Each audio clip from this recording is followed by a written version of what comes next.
Hi అండి, అందరూ ఎలా ఉన్నారు? ఈరోజు వీడియో వచ్చేసి ఈవినింగ్ రొటీన్ ఎలా ఉంటుందో చూడబోతున్నారు. నేను ఫస్ట్ టైం లాంగ్ వీడియో అయితే పోస్ట్ చేస్తున్నాను అనమాట. సపోర్ట్ చేయండి. షింక్లో అయితే చాలా గిన్నెలు ఉన్నాయి. ఇప్పుడు ఈ గిన్నెలన్నింటినీ నేను ఫాస్ట్గా తోమేసేయాలి.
గిన్నెలని తోమేసిన తర్వాత కౌంటర్ టాప్ అయితే చాలా మెస్సీగా ఉంది. కౌంటర్ టాప్ కూడా నీట్గా క్లీన్ చేసేసుకున్నాను అనమాట. గిన్నెలో కూడా తోమేశాను. కౌంటర్ టాప్ అంతా కూడా ఒకసారి క్లీన్ చేసేసాను అనమాట.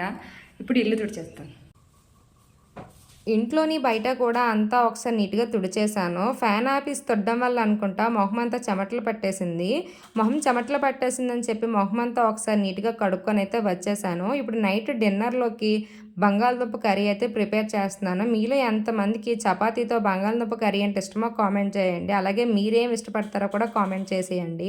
ముందుగా బంగాళదుంపలు పీల్ చేసుకుని చిన్న చిన్న ముక్కలుగా కట్ చేసుకుని స్టవ్ మీద అయితే పెట్టేశాను అనమాట. అందులోనే కొంచెం ఉప్పు కూడా వేశాను. అది బాగా ఉడుకుతుంది తొందరగా అనమాట. ఇప్పుడు బంగాళదుంపలు ఉడుకుతున్నాయి కదా అని చెప్పేసి చపాతీ కలుపుదామని చెప్పి చపాతీ పిండి అయితే తీసుకుంటున్నాను. ఈ చపాతీ పిండిలోనే కొంచెం ఆయిల్ కూడా వేసుకొని మనం ఒకసారి అంతా కలిసేటట్టు కలుపుకుంటే చాలా చాలా మెత్తగా వస్తాయి. ఇప్పుడు బంగాళదుంపలు పెట్టేశాను కదా పొయ్యి మీద. ఇప్పుడైతే చపాతీ పిండి అయితే కలుపుకుంటున్నాను అనమాట. కొంచెం కొంచెం వాటర్ వేసుకొని కలుపుకోవాలి. ఒకసారి వాటర్ వేసిస్తే మళ్ళీ పిండి అంతా లూజ్ అయిపోతుంది. ఆల్రెడీ నేను లూజ్ చేసేసాను. మళ్ళీ ఇప్పుడు పొడిపిండి వేసుకొని ఒకసారి అంతా నీట్గా కలుపుకున్నాను అనమాట.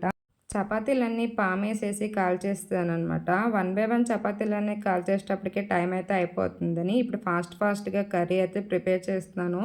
ముందుగా కళాయి పెట్టుకునే కళాయిలో కొంచెం ఆయిల్, పోపు దినుసులు కూడా వేసుకొని అలాగే వెల్లుల్లిపాయలు కూడా బాగా వేయించుకోవాలి.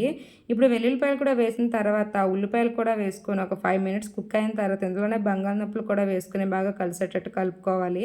ఈ బంగాళదుంపలు కొంచెం మగ్గిన తర్వాత ఇందులోకి పసుపు, ఉప్పు, కారం అన్నీ ఒకసారి వేసుకొని బాగా కలుపుకొని ఒక 5 to 10 మినిట్స్ బాగా కుక్ అయిన తర్వాత కొంచెం గ్లాస్ వాటర్ అయితే వేసుకొని మొత్తం అంతా కలుపుకోవాలి. కర్రీ అయితే రెడీ అయిపోయింది. అయ్యేసరికి టైం వచ్చేసి పావుతో కిందట అయిపోయిందనమాట. నాకు ఆకలి కూడా చాలా బాగా వస్తుంది. ఇప్పుడు వంటలుగా అయిపోయింది కాబట్టి ఫస్ట్ తినేసేయాలి. చాలా ఆకలిగా ఉంది.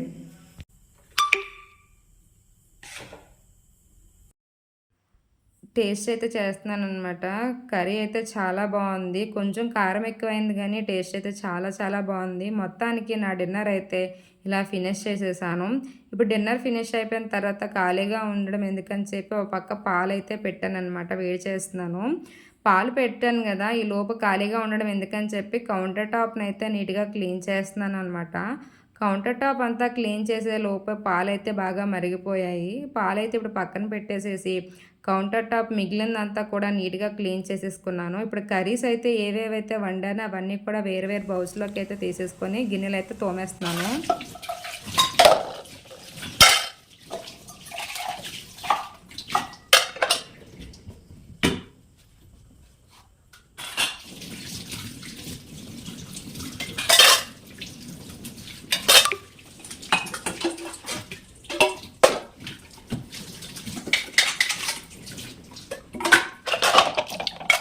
ఇవి కూడా ఒకసారి తోమేసుకున్నాను కదా. ఇప్పుడు మళ్ళీ ఇంకొకసారి స్టవ్ అంతా నీట్గా తడిగుడ్డ పెట్టయితే క్లీన్ చేసేసాను.